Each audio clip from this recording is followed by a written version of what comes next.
ഇപ്പൊ പറ്റില്ല എന്നുണ്ടെങ്കിൽ I will come out of that situation definitely.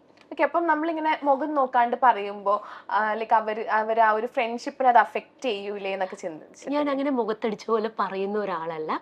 എനിക്ക് അത് അക്സെപ്റ്റബിൾ അല്ലെങ്കിൽ ഞാൻ അവിടുന്ന് മെല്ലെ സ്കൂട്ടാവും. അതെ, എന്നിട്ട് ആ സങ്കടം തീർക്കുന്ന വീട്ടിലായിരിക്കും. ഞാൻ എന്നാലും അങ്ങനെ ചെയ്തില്ലേ, ഞാൻ ബാക്കിയുള്ളത് ഊഹിക്കാം. ഓക്കെ, അപ്പൊ അത് നോ ആയതുകൊണ്ട് ഒരു പണിഷ്മെന്റ് ഉണ്ട്. അമ്മേ.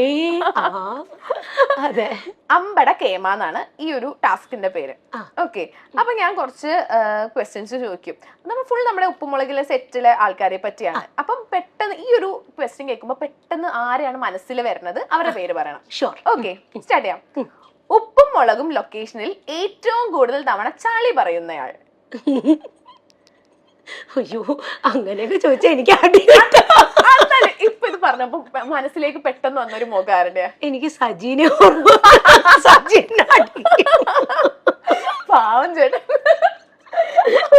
അടിപൊളി ചേട്ടൻ. ചളിയാണ് ഫുൾ പറയാറ്? അങ്ങനെയില്ല, പാവട്ടോ, പക്ഷെ ഭയങ്കര കോമഡി ആയിട്ടാണല്ലേ. അതെ, എനിക്ക് ഓർമ്മ വന്ന് പെട്ടെന്നുള്ള മുഖമാണ്. ഓക്കെ, അടുത്ത് പെട്ടെന്ന് മൂഡ് ഓഫ് ആകുന്ന ആൾ. അങ്ങനെ പെട്ടെന്ന് ഇമോഷണൽ ആവുക, അങ്ങനെയൊക്കെ ഒരു ചെറിയൊരു കാര്യത്തിന് പെട്ടെന്ന്. അങ്ങനെ അവിടെ ആരുമില്ല. എല്ലാരും ഭയങ്കര കൂളാ, അങ്ങനെ ആരുമില്ല. ഇല്ല. ഓക്കെ, സങ്കടം വന്നാൽ കരച്ചിലേക്ക് എത്തുന്നയാൾ. അത് ഞാൻ തന്നെയായിരിക്കും. എനിക്ക് വേറെ ആരുടെ ആവശ്യമില്ല, ഞാൻ തന്നെയാണെന്ന്. പെട്ടെന്ന് കരയോ? പിന്നെ പക്ഷെ പിടിച്ചു കൂട്ടോ, ബാക്കിയുള്ള പോയി കളയുണ്ടോ. My boss കണ്ടുണ്ടോ? അതില് ദിലീപ് നിക്കൂലേ, അത് കഴിഞ്ഞിട്ട് ബാത്റൂമിൽ പോയിട്ട് ബക്കറ്റ് ഉടക്കൂലേ, ഏകദേശം ആ ഒരു ലൈനൊക്കെ. സെറ്റിൽ വെച്ചിട്ട് പൊട്ടിക്കറങ്ങിയിട്ടുള്ള സിറ്റുവേഷൻ ഉണ്ടായിട്ടുണ്ടോ? മീൻസ് അങ്ങനെയില്ല, എന്നാലും നമുക്ക് ഡയലോഗ് കിട്ടാതെ ബുദ്ധിമുട്ടിയിട്ടുള്ള സിറ്റുവേഷനിൽ ഞാൻ പാനിക് ആയിട്ടുണ്ട്. പക്ഷെ അപ്പോഴും നമുക്കുള്ള എന്താ പറയാ ധൈര്യം തന്നത് ആ ക്രൂവിലുള്ള ഓരോരുത്തരാണ്. ഇല്ല ചേച്ചി, ഇല്ല കനകം, കുഴപ്പമില്ല, അതാണ് പൊട്ടിക്കരയെന്നുള്ള അവസ്ഥയിൽ വരെ ഞാൻ നിന്നിട്ടുണ്ട്, യാതൊരു സംശയമില്ല. ഓക്കെ, ഏത് സമയവും മേക്കപ്പ് ടച്ചിങ് ചെയ്തുകൊണ്ടിരിക്കുന്നയാൾ. ഞാൻ തന്നെ. ആരുടെ ആവശ്യമില്ല, ഞാൻ തന്നെ എന്നൊക്കെ. അതെ അതെ, സത്യമാണ്. ബാക്കി ആരും ബോധവല്ല. പിന്നെ ഞാൻ അരവിന്ദാണ് ഞങ്ങൾക്ക് മേക്കപ്പ് ചെയ്യുന്നത്. അരവിന്ദേ ലിപ്സ്റ്റിക് മതിയോ? പിന്നെ കമന്റ്സിൽ ഒരുപാട് ലിപ്സ്റ്റിക് വേണ്ട അരവിന്ദ്, നമുക്ക് കുറയ്ക്കില്ല. ഞാൻ തന്നെയാണ് അതിന്റെ ആള്. അടുത്തത് പൊങ്ങച്ചമല്ലെങ്കിൽ നുണക്കഥ പറയുന്നയാൾ. അങ്ങനെ നുണക്കഥ എന്ന് പറയാൻ പറ്റില്ല, കഥകൾ ഇഷ്ടം പോലെ ഉണ്ടാവും. അതിപ്പോ അവിടെ എല്ലാവരും കഥകളുടെ ഒരു ഹബ്ബാണ്. ഏറ്റവും കൂടുതൽ കഥകൾ കേൾക്കുന്നത് ഞാൻ കണ്ണൻ ചേട്ടന്റെയാണ്. കണ്ണൻ ചേട്ടൻ, ഭവാനി അമ്മ, നുണക്കഥയല്ല, സീരിയസ് ആയിട്ടുള്ള നല്ല കഥകൾ, ഭയങ്കര ഇൻട്രസ്റ്റിംഗ് ആയിട്ട് ഇരുന്ന് ഞാൻ കേൾക്കുന്നത് അവരുടെയാണ്.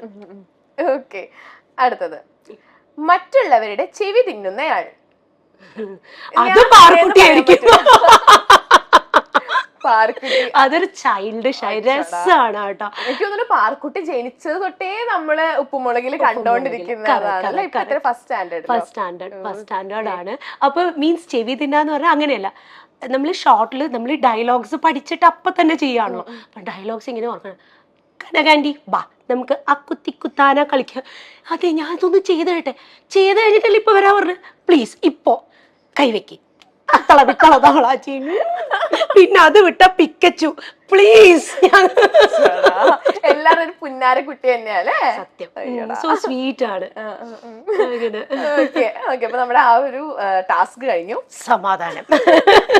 ഓക്കെ, അപ്പൊ നമ്മള് ബാക്കി ചക്കത്തിലേക്ക് വരുവാണെങ്കിൽ അടുത്തത്, ചില സാഹചര്യങ്ങളിൽ കൃത്യമായ മറുപടികൾ പറയാൻ പറ്റാതെ പിന്നീട് അതോർത്ത് റിഗ്രറ്റ് ചെയ്തിട്ടുണ്ട്. Of course. കുറിച്ചോ? അതെ, എപ്പോഴാണ് അങ്ങനത്തെ ഒരു സിറ്റുവേഷൻ ഉണ്ടായിട്ടുണ്ട്? പല സിറ്റുവേഷൻസ് നമ്മളുണ്ട്. നമുക്ക് ചിലപ്പോൾ അത് കൃത്യമായിട്ട് പറയാൻ പറ്റിക്കൊള്ളണമെന്നില്ല, അവസ്ഥയിൽ നമുക്ക് പറയാൻ പറ്റും. പക്ഷെ പിന്നീട് അതൊന്ന് പറയായിരുന്നു എന്ന് നമുക്ക് തോന്നും. അത് especially when it comes to relations. Okay, നമ്മുടെ ഫാമിലിയിൽ എന്തെങ്കിലും ഒന്നെന്ന് പറയുമ്പോൾ നമുക്ക് അഭിപ്രായം പറയണം എന്നുണ്ടാവും. പക്ഷെ we are not suppose to open our mouth in most of the cases. പക്ഷെ അപ്പോഴും ഞാൻ പറയുന്ന ഒരാളുണ്ട്, എൻ്റെ ഹസ്ബൻഡ്. എന്നാലും അത് എന്തും പ്ലസ് ആണെങ്കിലും മൈനസ് ആണെങ്കിലും അവിടെ പറയും. അപ്പൊ ജഡ്ജ്മെന്റ് ഇല്ലാതെ കേൾക്കാൻ തയ്യാറായിട്ടുള്ള ഒരു വ്യക്തിയാണ്. So nice no. അതെ, ഹസ്ബൻഡ് എല്ലാം എല്ലാം ഒരുപാട് തവണ അങ്ങനെ നിന്നിട്ടുണ്ട് കേട്ടോ. പറയാൻ ഇങ്ങനെ വരും, കൺട്രോൾ യുവർ സെൽഫ്. അടുത്തത്, എല്ലാവരും നമ്മുടെ സാഹചര്യവും അവസ്ഥയും മനസ്സിലാക്കണമെന്ന് വാശി പിടിക്കുന്നത് ശരിയല്ല. True, very true. അതെന്തുകൊണ്ട് അങ്ങനെ പറയാം? കാരണം നമ്മളിപ്പോൾ എന്ത് ഇമോഷനിലാണ് ഇരിക്കണത് എന്നുള്ളത് ഓപ്പോസിറ്റ് ഉള്ള ഒരാൾക്ക് അറിയോ? നമ്മുടെ ഒരു ഇപ്പൊ നമ്മൾ എന്തെങ്കിലും വിഷമിച്ച് മെന്റൽ സ്റ്റേറ്റ്, എല്ലാ കാര്യം നമ്മൾ പറയുന്ന കാര്യം നമ്മൾ ചെയ്യുന്ന കാര്യം എല്ലാത്തിലും റിഫ്ലക്ട് ചെയ്യും. അത് ഓപ്പോസിറ്റ് നിൽക്കുന്ന ആൾക്ക് അറിയണമെന്ന് നമ്മൾ വാശി പിടിക്കാൻ പാടില്ല. So how can they behave properly to us? Okay, അപ്പൊ അതിനെന്താ ചെയ്യാ, നമ്മൾ തന്നെ സിറ്റുവേഷനനുസരിച്ച് അഡാപ്റ്റ് ചെയ്യാൻ പഠിക്കുക എന്നുള്ളതാണ്. ഓക്കെ, അടുത്തത്, 5-ലധികം നമ്പറുകൾ വാട്സപ്പിൽ നിന്നും ബ്ലോക്ക് ചെയ്തിട്ടുണ്ട്. ഉറപ്പായിട്ടും. എന്തിനാ? ലൈക്ക് മെസ്സേജ് അയക്കുന്നോണ്ടാണ്? എന്തിനാ ബ്ലോക്ക് ചെയ്യുന്നത്? ബ്ലോക്ക് ചെയ്യുന്നത് മെസ്സേജ് അയച്ചാൽ കുഴപ്പമില്ല. ഈ രാത്രി 11 മണിക്ക് വാട്സപ്പ് കോൾ, പിന്നെ എന്താ പറയാ ലേറ്റ് നൈറ്റ് ആയിട്ട് വിളിക്കുക, അതൊന്നും ശരിയായിട്ടുള്ള ഒരു കാര്യമല്ലല്ലോ. പിന്നെ എത്ര പറഞ്ഞാലും സർ നിങ്ങൾ വിചാരിക്കുന്ന ആളല്ല ഞാൻ എന്ന് പറഞ്ഞു മനസ്സിലാവാതെ പിന്നെയും പിന്നെയും കോൾ ചെയ്താൽ എന്താ ചെയ്യുക? So definitely. പക്ഷെ അതും എന്റെ ഡിപ്പാർട്ട്മെന്റ് അല്ല, ഇവിടെ ചെയ്തോളൂ. ഇത് ചേച്ചിയുടെ നമ്പർ ആണെന്ന് അറിഞ്ഞുകൊണ്ടാണോ ഇവര് വിളിക്കുന്നത്? ചിലപ്പോ അറിയാതെ നമ്മളിപ്പോ വെബ്സൈറ്റ്സിന്ന് നമ്മളിപ്പോ എന്തെങ്കിലും സെർച്ച് ചെയ്യുമ്പോൾ കിട്ടുന്നതായിരിക്കാം, അതല്ലാതെ വരുന്നതായിരിക്കാം. പിന്നെ ആക്സിഡന്റലി തെറ്റി വന്ന കോൾസ് പിന്നീട് ഇതൊരു ശല്യം പോലെ മെസ്സേജ്. പിന്നെ ലൈക്ക് നമ്മൾ മാന്യമായി സംസാരിച്ചാലും നിങ്ങൾക്ക് ഒരുപാട് ജാടയാ, നിങ്ങൾക്ക് എന്നോട് സംസാരിക്കാൻ നേരമില്ല, ഫുൾ ടൈം സംസാരിക്കാൻ പറ്റുമോ? 24 hours മെസ്സേജിന് റിപ്ലൈ കൊടുക്കാൻ പറ്റുമോ?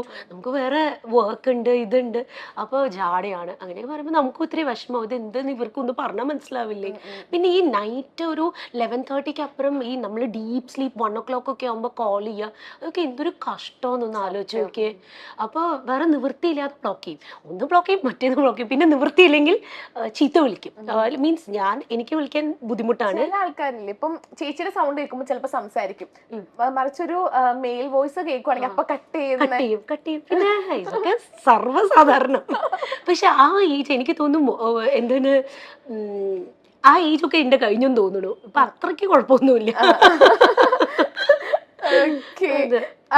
ഉപ്പുമുളകും പരമ്പരയിലെ ചേലത്ത് തമിഴത്ത് പെണ്ണിനെ നിറഞ്ഞ മനസ്സോടെയാണ് മലയാള ടെലിവിഷൻ ആസ്വാദകർ സ്വീകരിച്ചത്.